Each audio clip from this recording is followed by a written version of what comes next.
Hello, చాలా బిజీగా ఉన్నట్టున్నారే. కొంచెం టైం ఇవ్వండి. ఒక చిన్న రెసిపీ చూపించి వెళ్ళిపోతాను నేను కూడా. రండి చూద్దురు కానీ.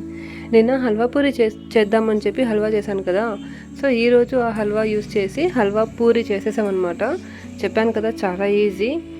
హల్వాలోనే ఉంటుంది మొత్తం ప్రాసెస్ మొత్తము. ఇంకా చపాతీ వచ్చి వత్తుకోవాలి మనం పూరీలాగా.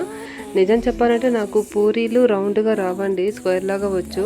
సో నేను కనుక పెద్ద పెద్ద చపాతీ పూరీలు చేసామంటే వరల్డ్ మ్యాప్స్ అని నేను చేసే పూరీలో చూసుకోవచ్చు అనమాట.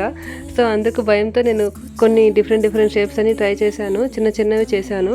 నాకు పెద్ద పెద్ద చపాతీ పూరీలు చేయడం రాదండి. సో అందుకు ఇలా చేశాను అనమాట. చాలా ఈజీగా ఉంటుంది, మీరు ఖచ్చితంగా ట్రై చేయండి. అండ్ చాలామంది స్టోరీ కంటిన్యూ చేయండి అంటున్నారు. చేద్దాం త్వరలోనే చేద్దాం. అంటే కొంచెం గ్యాప్ ఇచ్చానమాట, చూద్దాం ఎంత ఎగ్జైట్మెంట్గా ఉంటారో చూద్దామని.